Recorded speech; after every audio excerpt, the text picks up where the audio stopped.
Hi, this is James, going to Bookstore Library here for a book review. Today's book I'll be talking about Bentley Little's University.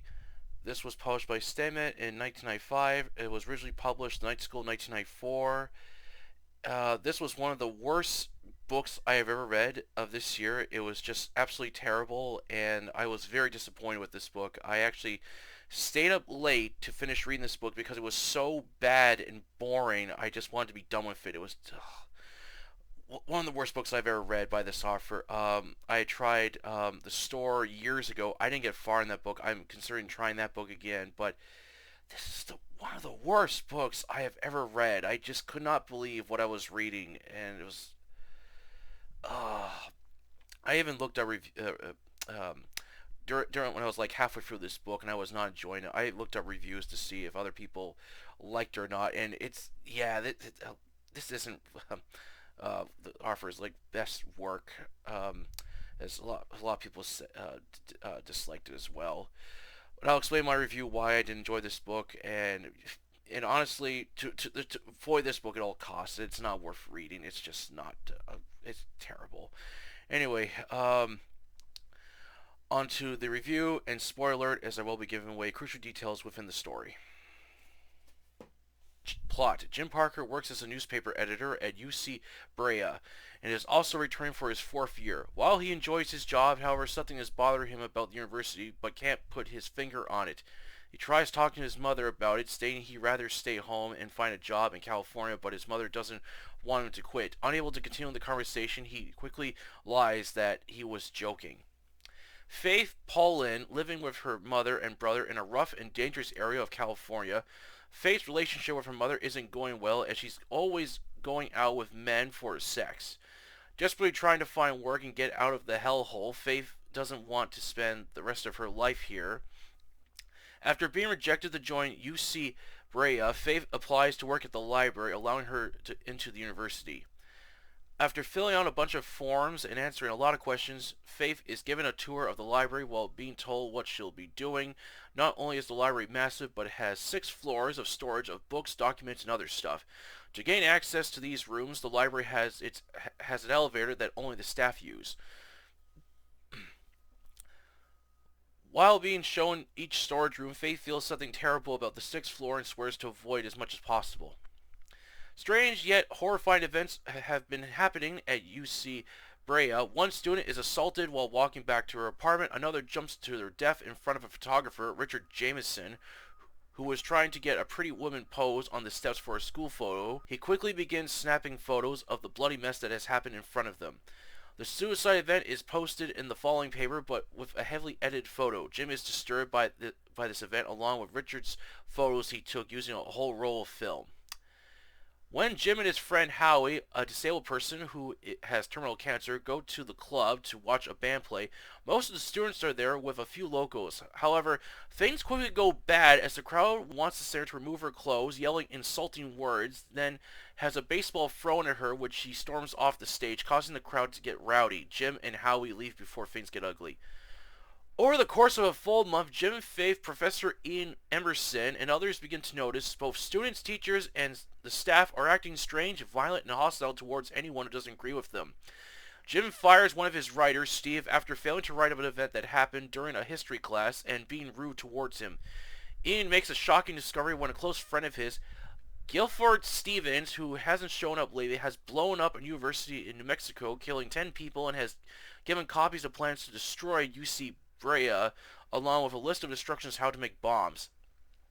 He then appears live on CNN claiming to be a demolition expert.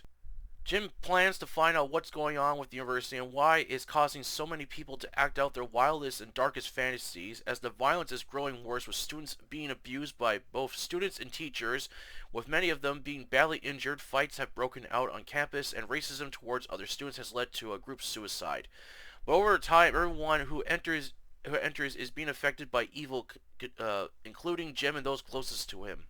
This is one of the stupidest and dumbest horror novels I've ever read. Matter of fact, it shouldn't be labeled a horror novel since there wasn't anything scary about it.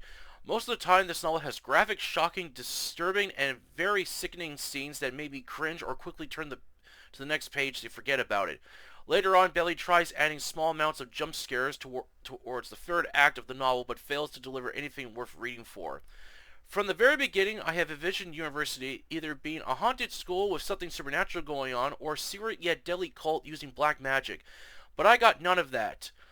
All I got was a building that's somehow alive, and it's turning people into rude, selfish, sexual deviants, racist, fascists, rapists, sadists, and killers. It's never explained how UC Brea became evil or what caused it, other than Guilford Stevens claiming it's alive and it's evil. And to stop this evil, all they need to do is blow up the university with bombs. Oddly enough, Bentley Little mentions The Shining towards the end of this novel, which I felt he took the idea of a evil haunted building, but failed to explain or show what caused it with the school. And what annoyed me the most was how even not okay. And what annoyed me the most was not even once were the police ever brought into this story, despite all the rapes, deaths, disappearances, and riots that happened within this novel. With such a high body count, you would think the police would close down the building and begin investigating what the hell is going on with this university. It's like this place is in its own universe and doesn't exist within the world. And every time something happens, nobody cares. They just go on about their day, not giving a damn what happens to anybody. The characters in this novel, I either disliked or hated them with some really nasty bunch. I wanted to see something happen to them.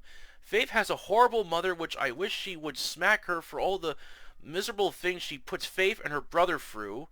While some of the characters want to stop the evil that's happening around them, most of them don't do anything other than continue on with their day or feel a force that won't let them talk to others about it, and yet they know it isn't right. They just keep ignoring it towards the end of the novel and then decide to do something about it. And the ending was just terrible. It felt rushed and at times didn't make any sense, stating the library was the source of the evil. Just the dumbest thing I've ever read, and the two main characters infected with the evilness felt dull. Overall, I don't recommend University. It's one of the worst novels I've ever read. It has nothing worth reading for, as I'm sure you can find better horror novels about haunted places than University. Oh, I'm glad to be done with this book. As I said earlier, I stayed up late, up until 4 in the morning just to be done with it, as I couldn't stand this book anymore. It was just, I was like in the mid, 200-page section, and I was bored, and I want to be done with this book, so I just plowed through the entire thing last night, as it's 400 pages long, and, oh, when I got towards the end, it was just so dull and dumb, and I was like, this is a horror book? This doesn't even feel like a horror book at all. It's terrible. As I said, it has some very graphic and shocking and really sickening scenes, and there are some scenes in this book where I didn't enjoy it. It felt terrible. There is a scene in the book where Jim's friend Howie, the disabled person who's in a wheelchair, there is a scene where he's trying to avoid his dorm room person that he's living with, and it's hinted that he's being abused by this guy, so he decides to watch a basketball game at the university, and all the students just begin throwing basketballs at him, and there's no one to help him. This guy is literally just being attacked by everyone, and he gets, of course, crushed by his own wheelchair, and it's just, I cringed. It was terrible. I thought, this is awful. What else was it? What was the other scene that then there was another scene where some guy is having this odd sex, and he covers his cock in honey, and it has bugs over it. It was really disgusting. And and there's also, I mentioned in my review, there's a group suicide when a bunch of students that are from Vietnam, they commit this group suicide after receiving low grades because of their race, and I didn't enjoy it. I felt, this is terrible. And then there's another one where this black student gets picked on and he gets stomped to death. This is fucking terrible. Just one of the worst books I have read of this year. I'm going to say that right now. Ben Little's worst book I've read. And there's nothing worth reading about it. This has nothing good about it. There's nothing surprises at the end. It's just fucking awful. And look at this cover. Look at this cover. When you see this sharp cover, you think it's a haunted school or something supernatural is going on. No, it's just a pile of shit that has nothing worth reading for. I'm glad to be done with this book because I pulled out Richard Lehman's The Stake, and I'm hoping that'll be a lot better than this pile of shit that I read last night. But anyway, that is it for the review today. I hope you all enjoyed it, and stay clear of university. It's just terrible. I do have some other books of his on my wish list that sound a lot better, and I've been told by fans of his that there are some better books out there despite this one. So I'm looking forward to check those out, and I will give the store another try. Hopefully that one will be good, along with some other ones that sound interesting. I will begin reading Crackdown, and after that I will go to Johnny Stiff's Manhattan Transfer, and then I will read Richard Lehman's The Stake. If you enjoyed this video, please like it, and don't forget to subscribe to Octara Library, the YouTube channel, and the Facebook group with the same name, a place you post, share, and view fiction. Until then, I'll catch you later.